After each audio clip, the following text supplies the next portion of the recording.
morning students, welcome to the class. This is our lecture 5 on ray optics. In our last lecture we did formation of images by a concave mirror and today we are going to do formation of images by a convex mirror. तो last time आपने देखा था कि हमने concave mirror के लिए 6 positions पर object को रखा था एंड कॉरस्पॉन्डिंग हमने उसकी इमेज पोजीशंस को फाइंड आउट किया था. हमने डिस्कस किया था कि साइज क्या रहता है इमेजेस का, पोजीशन क्या रहती है और उनका नेचर क्या रहता है. तो आपने देखा था कि कॉन्केव मिरर के केस में 5 पोजीशंस के लिए the image formed is real and inverted और सिर्फ एक ही पोजीशन होती है, that is between the pole and the focus where the image formed is behind the mirror, that is virtual and erect. तो आज हम लोग जो करने वाले हैं वो है कॉन्वेक्स मिरर. कॉन्वेक्स मिरर के लिए हम सिर्फ 2 ही पोजीशंस डिस्कस करेंगे. एक पोजीशन हम लेंगे anywhere between the infinity and pole, यानी कि हम इंफिनिटी से लेकर पोल तक किसी भी पोजीशन पर रख लें तो हमारी इमेज फॉर्मेशन जो है वो कहाँ आएगी. और दूसरी पोजीशन हम रखेंगे when the object is placed at infinity. अगर हमने ऑब्जेक्ट को इंफिनिटी पे रखा तो उसकी पोजीशन क्या बनेगी, और अगर हमने इंफिनिटी से लेकर पोल के बीच में किसी भी पॉइंट के ऊपर रखा तो हमारी पोजीशन क्या बनेगी. तो आप एक बहुत इंटरेस्टिंग चीज आप इसमें देखने जा रहे हैं. देखिए, सबसे पहले मैंने ये ली है position object anywhere between pole P and infinity. ठीक है, तो ये मेरी इंसिडेंट रे गई और यहां से मेरी ये रे डिविएट होकर रिफ्लेक्ट होकर वापस आ गई. तो जब मैं इसको बैकवर्ड्स प्रोड्यूस करूंगी तो हमें लगेगा ये कहां से निकल के आ रही है, फोकस से. Let us say this be our focus. And second ray मेरी कहां से होके जा रही है, सेंटर ऑफ कर्वेचर से. ठीक है, जो रे सेंटर ऑफ कर्वेचर से इंसिडेंट होती है वो उसी रास्ते से वापस आती है. तो ये 2 रेज कहां पर मीट कर रही हैं, यहां पर. These 2 rays are meeting at this point. तो इस पॉइंट के ऊपर मुझे क्या मिलेगी, इमेज मिलेगी. क्या मिलेगी, इमेज मिलेगी. अब आप में से कुछ बच्चे सोच रहे होंगे कि कनकेव मिरर के केस में मैम ने फोकस इधर बनाया था, कॉन्वेक्स मिरर के केस में मैम फोकस इधर बना रही है, सेंटर ऑफ कर्वेचर इधर बना रही है. तो बच्चों याद रखो, सेंटर ऑफ कर्वेचर और फोकस हमेशा उसी साइड पे बनता है जिस साइड पे हमारा ये स्फीयर कंप्लीट हो रहा हो. ठीक है, तो अभी आपके नॉलेज के लिए बस इतना जरूरी है कि जहां पर ये स्फीयर कंप्लीट होगा उसी के सेंटर को हम सेंटर ऑफ कर्वेचर कहते हैं और उसी की हाफ लेंथ को हम फोकस कहते हैं.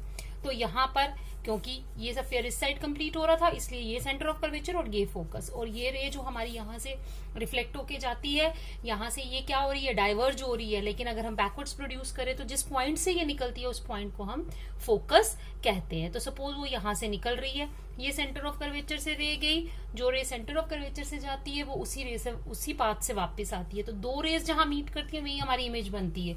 तो दिस इमेज इज, ये इमेज कौन सी बन रही है, ये आपकी इमेज बन रही है वर्चुअल एंड इरेक्ट. नेचर के बारे में हमें पता चल गया. एंड पोजीशन कहाँ है, बिहाइंड द मिरर. देखो बिहाइंड, क्योंकि वर्चुअल इमेज है तो मैंने बहुत डिटेल में आपको पहले भी पढ़ाया है कि वर्चुअल इमेज हमेशा कहाँ बनेगी, behind the mirror. Size diminished. देखिए ऑब्जेक्ट का साइज कितना बड़ा था और इमेज का साइज कितना है, बिल्कुल छोटा सा. ठीक है, आई होप ये चीज क्लियर हो गई. अब हम लेंगे सेकेंड केस. सेकेंड केस हमने कौन सा लेना है, when the object is at infinity. Suppose ये मेरी इंफिनिटी से एक रे आई. ठीक है,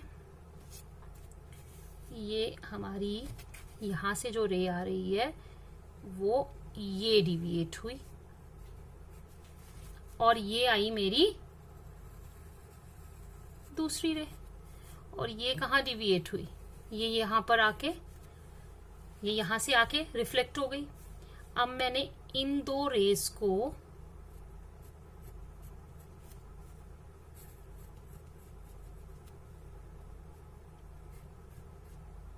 बैकवर्ड्स प्रोड्यूस करना है. तो इस पॉइंट पे जाके, ये हमारा पॉइंट कौन सा होगा, फोकस. इस पॉइंट से हमारी जो इमेज है इस पॉइंट पे जाके बनेगी. तो अगर हमारा ऑब्जेक्ट जो है वो कहाँ पे है, object is at infinity, then image is at focus. यहां पर साइज जो है वो हाईली डिमिनिश्ड है, हालांकि देखने में आपको लग रहा होगा कि ये साइज और ये साइज ऑलमोस्ट सेम है, मगर ये साइज इससे ये बड़ा है और ये क्या है, छोटा है साइज. Highly diminished. नेचर क्या है, virtual and erect. And what is the position, behind the mirror. Behind the mirror. तो अब आप देखिए कि मैंने इसीलिए ये दो पोजीशंस ही सिर्फ ली थी, क्योंकि अगर मैं इन्फिनिटी से पोल के बीच में यहां के बजाय यहां पर भी ऑब्जेक्ट रखती तो भी क्या होना था, इमेज यही बननी थी. इमेज का साइज जो होना था वो क्या होना था, डिपेंड करता है कि अब आप देखो, जैसे कि इस बात को क्लियर करने के लिए मैं यहां से आती हूँ कि अगर आपने यहां इन्फिनिटी पर ऑब्जेक्ट रखा है, ठीक है, तो इन्फिनिटी पे आपने ऑब्जेक्ट रखा तो आपकी हाईली डिमिनिश्ड इमेज बन रही है. बन तो वर्चुअल एंड इरेक्ट ही रही है, लेकिन कहाँ बन रही, क्या बन रही है, हाईली डिमिनिश्ड, मतलब छोटी है. ये वाला साइज जो है इसके साइज से बड़ा है, ये वाला साइज इसके साइज से बड़ा है. इसका मतलब है कि जैसे जैसे आप ऑब्जेक्ट को इन्फिनिटी से किसकी तरफ लाने की कोशिश करते हैं, पोल की तरफ लाने की कोशिश करते हैं. You are trying to bring an object from infinity towards the mirror, यानी towards the pole of the mirror. तो size of the image के ऊपर क्या फर्क पड़ेगा, size of the image जो है वो बड़ी होती जाएगी. तो देखो बच्चे, जैसे जैसे आप ऑब्जेक्ट को कहां से, इन्फिनिटी से किसकी तरफ ला रहे हैं, पोल की तरफ. यहां पे इन्फिनिटी पर थी तो इसका साइज क्या था, हाईली डिमिनिश्ड. ये बिटवीन किस पोजीशन पर है, बिटवीन इन्फिनिटी एंड पोल, तो इसका साइज जो है वो डिमिनिश्ड है, not highly diminished but diminished है, इस साइज से थोड़ा सा बड़ा है. तो इसका मतलब है जैसे जैसे आप इन्फिनिटी से towards the pole of the mirror आते जाएंगे, इमेज का साइज जो है वो क्या होता जाएगा, बढ़ता जाएगा. क्यों बढ़ता जाएगा, क्योंकि इन्फिनिटी के ऊपर वो पॉइंट साइज थी, इन्फिनिटी के ऊपर वो बहुत हाईली डिमिनिश्ड थी, बहुत छोटी थी, लेकिन जैसे जैसे वो मिरर के पास आती जा रही है वैसे वैसे इमेज का साइज बड़ा हो रहा है. लेकिन एक बात याद रखिएगा, इमेज का साइज चाहे बड़ा हो रहा है लेकिन ऑब्जेक्ट के साइज से वो हमेशा क्या रहेगा, छोटा रहेगा. यहां पर इमेज का साइज बहुत ही छोटा था और यहां पर इस पोजीशन पर इमेज का साइज जो है इस पोजीशन से थोड़ा सा और बड़ा है. अगर ऑब्जेक्ट आप यहां के बजाय अब यहां रखेंगे तो इमेज का साइज जो है वो थोड़ा और बड़ा होता जाएगा. ठीक है, क्योंकि जैसे जैसे आप इन्फिनिटी से मिरर की तरफ ऑब्जेक्ट को लाएंगे वैसे वैसे ऑब्जेक्ट भी जो है वो इमेज भी जो है वो टूवर्ड्स द मिरर मूव करना स्टार्ट कर देगी.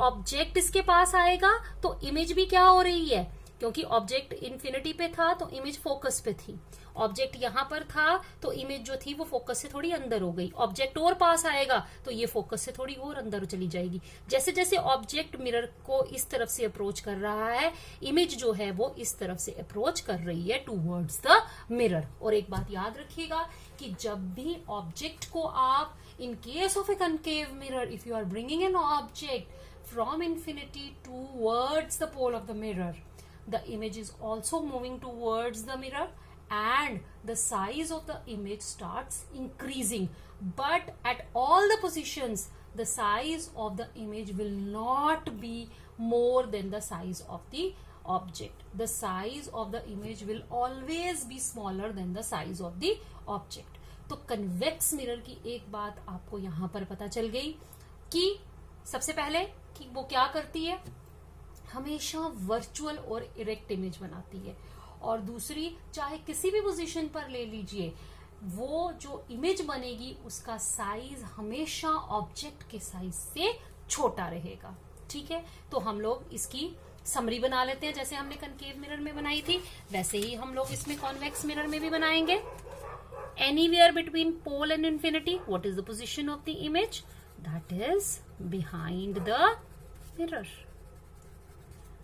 डिमिनिश्ड. और नेचर क्या आएगा, वर्चुअल एंड इरेक्ट. इन्फिनिटी पे आ गए तो भी क्या आएगी, बिहाइंड द मिरर, लेकिन कहां पर, पॉजिटिव एफ. क्योंकि टूवर्ड्स हेयर तो ये पॉजिटिव लेंगे। Highly diminished and virtual and erect. ठीक है, आई होप ये समझ आ गया आपको। ठीक है, अब आ जाइए इसकी एप्लीकेशन जो आप सब लोग यूजुअली आप सब ने ही देखा हुआ है कि गाड़ी के लिए जो हम रियर व्यू मिरर या जिसको हम साइड व्यू मिरर कहते हैं, उसके अंदर जो आप स्फेरिकल मिरर इस्तेमाल करते हैं वो कौन सा मिरर होता है? वो कॉन्वेक्स मिरर होता है। कौन सा मिरर होता है? That mirror is a convex mirror. क्यों हम कॉन्वेक्स मिरर यूज करते हैं, कॉन्केव मिरर यूज क्यों नहीं करते? तो आपने देखा है कि अब आप सोचिए कि गाड़ियों में जो हमने साइड व्यू मिरर्स या जो रियर व्यू मिरर्स लगाए होते हैं वो किस लिए लगाए होते हैं? ताकि दूर से आती हुई गाड़ी हमें नजर आ जाए। और याद कीजिए कि जब हम लोगों ने कनकेव मिरर किया था तो मैंने आपको बताया था कि सिवाय एक पोजीशन के, और वो पोजीशन कौन सी होती है? जो very close to the pole of the mirror. अगर उस पोजीशन को हम छोड़ें तो बाकी सारी दूर की पोजीशंस के लिए जो आपका कनकेव मिरर है वो कैसी इमेज बनाता है? Real and inverted. तो अगर आप कन्वेक्स की जगह वहां पर कौन सा मिरर रखेंगे? कनकेव मिरर रखेंगे, तो जिन गाड़ियों को देखने के लिए आपने वो मिरर लगाया है वो गाड़ियां आपको उल्टी नजर आएंगी। कैसी नजर आएंगी? उल्टी नजर आएंगी, क्योंकि वो इन्वर्टेड इमेज बनाएगा। तो एक कन्वेक्स मिरर ही ऐसा मिरर है जो आपको क्या देगा? वर्चुअल एंड इरेक्ट इमेज देगा। लेकिन आप कहेंगे मैम फिर तो प्लेन मिरर भी देगा हमें। प्लेन मिरर भी मैंने आपको बताया वो कौन सी इमेज देता है? Virtual and erect. लेकिन फिर भी हम गाड़ियों में जो साइड व्यू मिरर होता है उसके लिए हम लोग कॉन्वेक्स मिरर ही यूज करते हैं instead of concave and plane mirror. क्योंकि प्लेन मिरर और अगर इसकी बात करें तो इन दोनों का ही हम फील्ड ऑफ व्यू देखेंगे। ठीक है, ये मैंने कनकेव मिरर बना दिया। ये एक रे ऑफ लाइट यहां से आती है इंसिडेंट, ये यहां आके रिफ्लेक्ट होती है। एक ये यहां से आती है और यहां आके रिफ्लेक्ट होती है, और यहां पे ये दोनों इमेज जो रेज हैं आफ्टर रिफ्लेक्शन हमारी आंखों में एंटर कर रही हैं। तो मतलब फील्ड ऑफ व्यू देखिए आप, यहां से आने वाली रे भी हमारी आंख में एंटर करती है आफ्टर रिफ्लेक्शन, यहां से आने वाली रे भी हमारी आंख में एंटर करती है आफ्टर रिफ्लेक्शन। तो ये फील्ड ऑफ व्यू देखिए, यहां से लेकर यहां तक जितनी भी ऑब्जेक्ट्स प्लेस होंगी उनमें से आती हुई रेज जो है वो हमारी आंख में एंटर करेंगी और हमें नजर आ सकती हैं when we view it by the reflection through this convex mirror. अब आ जाइए प्लेन मिरर पर। प्लेन मिरर पर भी यहां से आई एक रे, यहां आके रिफ्लेक्ट हुई, फिर मैं यहां वाली ले लेती हूँ, ये इस पे इंसिडेंट, ये ठीक है। तो इसका फील्ड ऑफ व्यू देखिए और इसका फील्ड ऑफ व्यू देखिए। इसका फील्ड ऑफ व्यू ये सारा है और इसका फील्ड ऑफ व्यू बस इतना है। मतलब प्लेन मिरर अगर हमने लगाया होगा तो सिर्फ इतने से एरिया से जो ऑब्जेक्ट हैं वो हमें नजर आएंगे। लेकिन अगर मैंने कॉन्वेक्स मिरर लगाया होगा तो यहाँ पूरे एरिया में जितनी भी गाड़ियां हैं वो मुझे उस साइड व्यू के थ्रू, गाड़ी के साइड व्यू के थ्रू उसमें से नजर आएंगी। तो दिस इज द रीजन हम कहते हैं ना कि जो इसीलिए इसका नाम जो है कॉन्वेक्स मिरर का दूसरा नाम हम कहते हैं rear view mirror. Rear view मतलब बहुत दूर तक जिससे हमें नजर आ सकता है। तो क्यों नजर आता है? क्योंकि इसका जो फील्ड ऑफ व्यू है वो ही रियर है, वो बहुत ज्यादा है, बहुत ज्यादा है।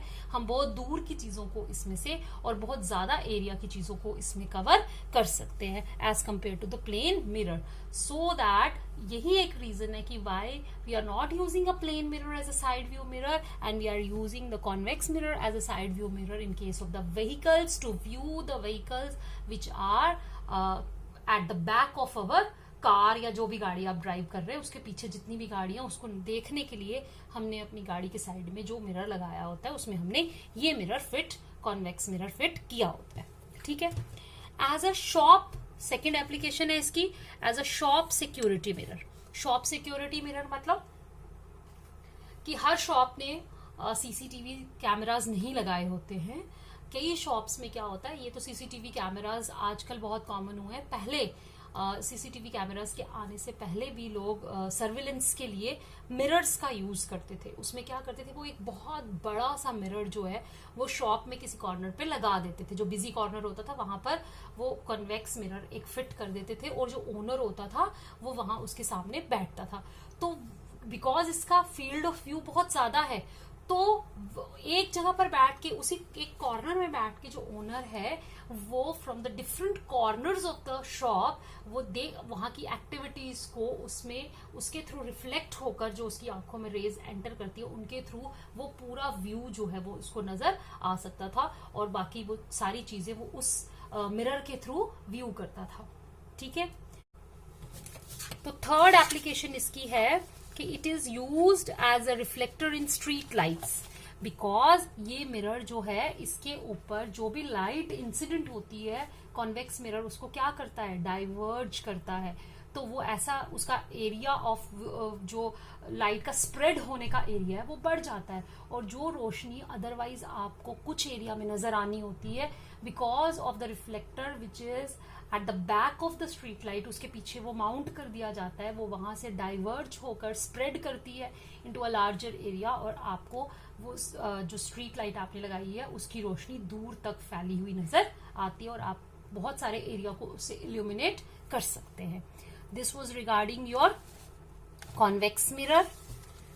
तो आई होप कि आपको इसकी एप्लीकेशंस और ये सारा पार्ट समझ में आ गया है। Now we will be doing,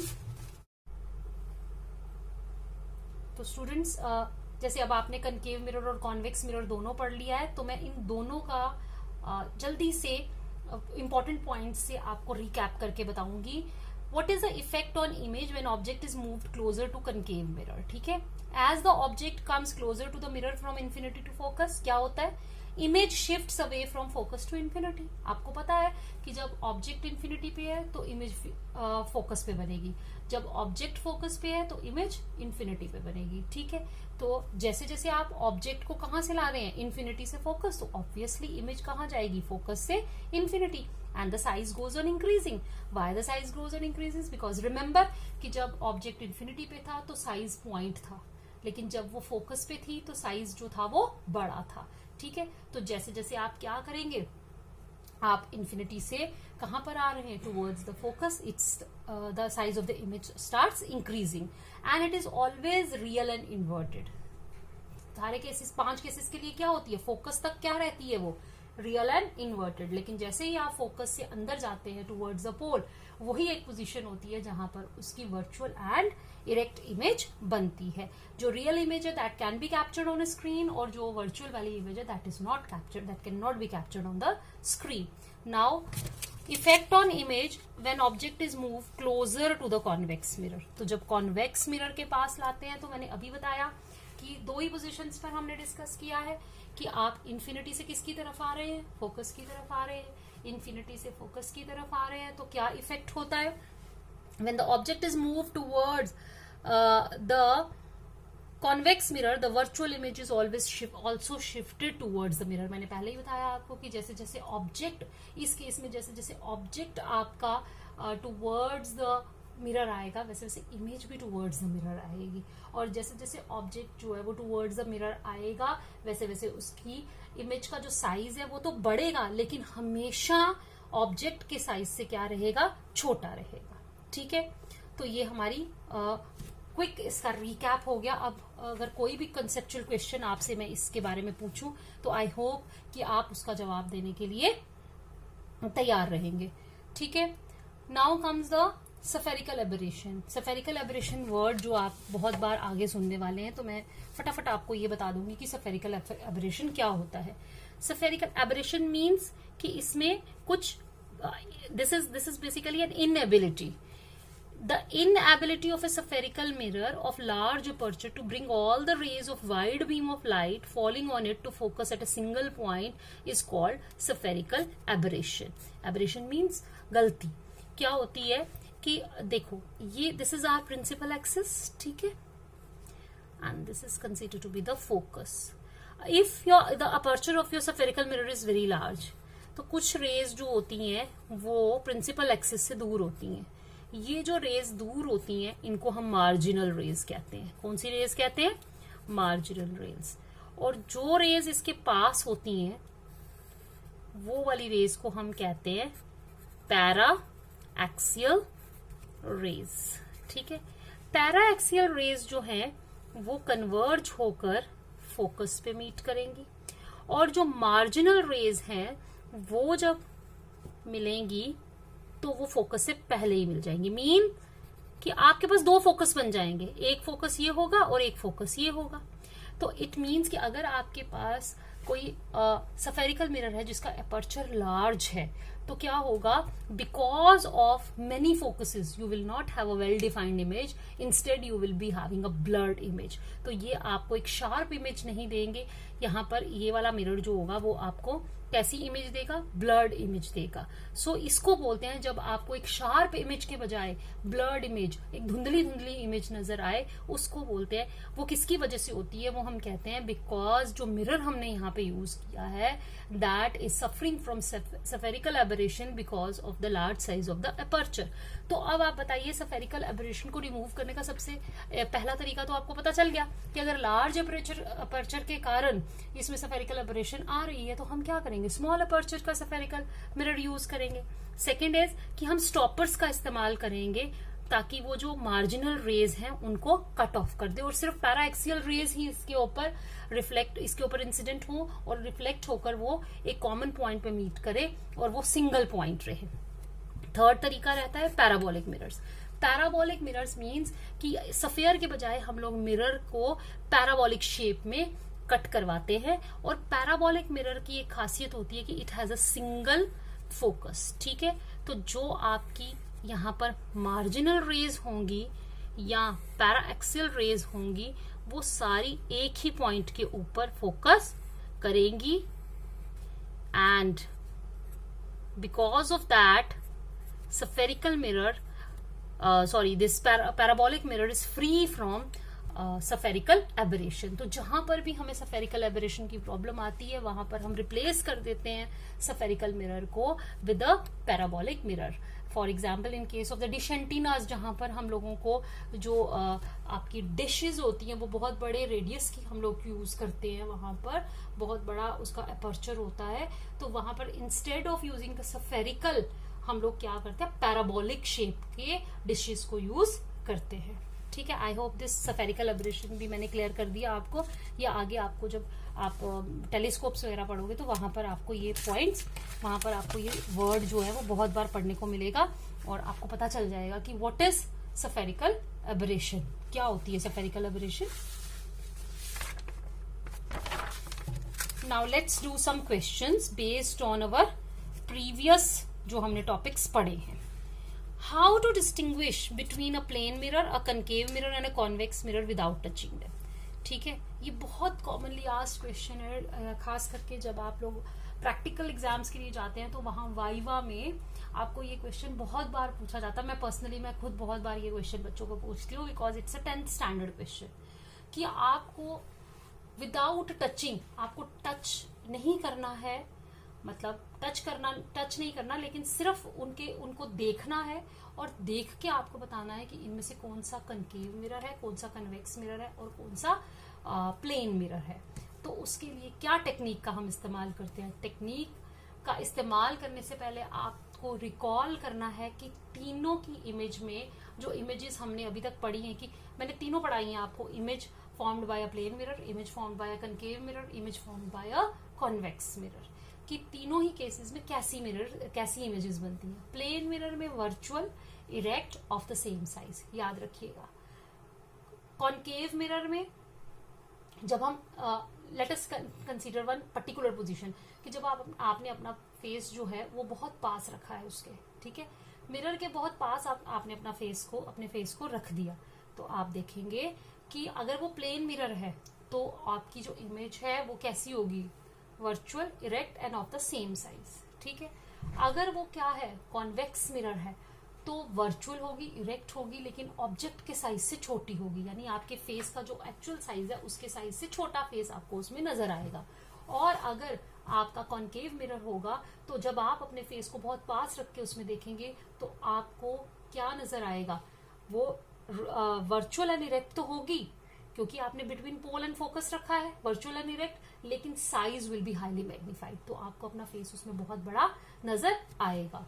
तो बस यही इसी तरीके से आप बारी बारी तीनों मिरर्स को उठाएंगे। प्लेन मिरर को अगर सपोज आपने पहले उठाया और उसमें आपका साइज जो है वो क्या आया, फेस का बिल्कुल बराबर पास रखना है फेस के बिल्कुल, तो आप कहेंगे this is a plane mirror. अगर फेस छोटा आता है तो this is a convex mirror, और अगर नॉर्मल साइज से बहुत बड़ा आता है तो this is a convex mirror. ठीक है। How is the focal length of A spherical mirror affected when the wavelength of the light used is increase? तो याद रखिएगा कि in the case of reflection आपकी फोकल लेंथ जो है वो वेवलेंथ के चेंज करने से चेंज नहीं होती है। अगला क्वेश्चन है, a concave mirror is held in water, what should be the change in the focal length of the mirror? तो इसका आंसर भी रहेगा no change, because focal length in case of mirrors does not depend upon the wavelength and it does not depend upon the nature of the medium. आप कहीं पर भी रखिए focal length remains the same. ठीक है। अब आपने जो लास्ट ईयर 11th के प्री बोर्ड्स दिए थे, बोर्ड एग्जाम्स तो आपके हुए नहीं, प्री बोर्ड्स दिए थे, उसमें आपने देखा था कि आपको क्लास 11th में भी वैल्यू बेस्ड क्वेश्चंस पूछे गए थे। ठीक है। तो अब वही पैटर्न फॉलो होना है जो पैटर्न आपका 11th क्लास में प्री बोर्ड एग्जाम्स के लिए फॉलो हुआ था, same pattern will be followed in class 12th। तो आपको वैल्यू बेस्ड क्वेश्चंस जो है वो हर टॉपिक पे करना है। वैल्यू बेस्ड क्वेश्चंस का क्या तरीका रहता है कि आपको एक क्वेश्चन दिया जाता है, it is based on the concept taught. ठीक है, जो भी कॉन्सेप्ट हमने आपको पढ़ाया होता है उसी के ऊपर बेस्ड होता है। Then some real life situation is created and the reaction of the person, कोई भी पर्सन जिसके ऊपर वो क्वेश्चन बेस्ड है, and the reaction of that person is given. और आपको क्वेश्चन पूछा जाता है कि what values are shown by that person. ठीक है। तो उसमें आपने जो भी उसने काम किया होगा, जो भी what ever action he has taken, उसके ऊपर आपने जो वैल्यू उसने एग्जिबिट की है उसको शो करना है। For example, Rohan was driving A car and suddenly became aware of a loud sound coming from behind. He looked through his rear view mirror and saw an ambulance. He recalled reading that such emergency vehicles often have their name written in the mirror writing. He quickly made way for the ambulance, murmuring a quick prayer for the speedy recovery of the patient inside the ambulance. What type of mirror is used as a rear view mirror and why? What values did Rohan exhibit? ठीक है। तो जैसा मैंने आपको कहा था, एक real life situation जो है वो यहाँ पर प्रेजेंट की गई है कि रोहन अपनी एक लड़का है जो अपनी गाड़ी चला रहा है और अचानक उसको एक लाउड साउंड सुनाई देती है किसी एम्बुलेंस की, और जब वो अपने साइड व्यू मिरर से देखता है तो उसको इन्वर्टेड एम्बुलेंस लिखा हुआ नजर आता है। फिर उसको अचानक याद आता है कि जो क्लास में उसको पढ़ाया गया था कि जो वर्चुअल इमेजेस होती हैं, whether they are produced by the plane mirror और द कॉन्वेक्स मिरर, वो इमेजेस कैसी होती हैं, लिटरली इन्वर्टेड होती हैं। तो जो एम्बुलेंस के ऊपर वर्ड लिखे हैं कैसे, लिटरली इन्वर्टेड, वो उसको साइड व्यू मिरर में कैसे नजर आ रहे हैं, सीधे। आपने जनरली क्या आप देखते हो कि अगर आप थ्रू डायरेक्टली देखोगे, directly without any reflection from the mirror, ambulance written on the ambulance जो होती है गाड़ियां, उसके ऊपर अगर आप ambulance written लिखा हुआ देखोगे तो आपको कैसा नजर आएगा? आपको वो लगेगा कि उन्होंने जानबूझ के उसकी मिरर इमेज की फॉर्म में उसको लिखा है, उल्टा लिखा है, साइडवेज उसको इन्वर्ट करके लिखा है। क्यों? क्योंकि जब गाड़ी रोड पे चल रही है और अगली गाड़ी में बैठा हुआ ड्राइवर उसको अपनी गाड़ी के पास लगे हुए साइड व्यू मिरर से देखता है तो वो उल्टे लिखे हुए एम्बुलेंस उसको उसमें क्या नजर आएंगे, सीधे नजर आएंगे। उसको पता चल जाएगा पीछे एक एम्बुलेंस आ रही है। Same is the case here कि रोहन अपनी गाड़ी में जा रहा है, पीछे से उसको लाउड साउंड सुनाई देती है जो कि एम्बुलेंस की है। जब वो अपने शीशे में से देखता है, साइड व्यू मिरर में से देखता है, तो उसके ऊपर एम्बुलेंस उसको सीधा लिखा हुआ नजर आता है। ठीक है, जबकि गाड़ी पर उल्टा लिखा हुआ। तो उसको याद आता है कि ऐसी गाड़ियों में हमें सिखाया गया था कि जो ओरिजिनली है वो उल्टा लिखते हैं ताकि उसकी हमें साइड व्यू मिरर में उसकी इमेज जो है वो हमें सीधी नजर आए। तो फटाफट उस गाड़ी के लिए वो रास्ता बनाता है और क्विक प्रेयर करता है कि भगवान करे जो पेशेंट उसके अंदर बैठा है वो जल्दी से ठीक हो जाए। ठीक है, इसके ऊपर क्वेश्चन उसको पूछा गया है, what type of mirror is used as a rear view mirror and why. कौन सा mirror as a rear view mirror use किया जाता है, अभी आपने पढ़ा in the application. The rear view mirror used is a, कौन सा मिरर होता है, convex mirror. And the reason is क्योंकि उसका वाइड व्यू ऑफ ट्रैफिक जो पीछे है वो नजर आती है उसमें से, and it produces the virtual and erect image. और कौन सी वैल्यूज उसने इसमें शो की हैं, कर्टसी फॉर अदर्स, इम्पैथी होता है feeling of pain for others, दूसरों की दर्द को देख के जब आपको दर्द होता है तो उसे फीलिंग ऑफ इम्पैथी कहते हैं। एंड नॉलेज मतलब कि उसको क्लास में पढ़ाया हुआ टॉपिक जो था उसकी नॉलेज उसको थी और उसी के ऊपर बेस्ड उसने एक्शन लिया और उस गाड़ी को रास्ता दिया। These kind of value based questions will also be asked to you in class 12th। हर टॉपिक के ऊपर आपने ये वाले क्वेश्चंस जो हैं वो फ्रेम करने हैं और उनके आंसर्स देना आपको आने चाहिए, ताकि जब एग्जाम्स में आपको ये क्वेश्चन पूछे जाए, ये टफ नहीं होते हैं, बस आपने थोड़ा सा अपने दिमाग का इस्तेमाल करना है। तो आई होप आज का लेक्चर आपको समझ आया होगा। You people will find it effective.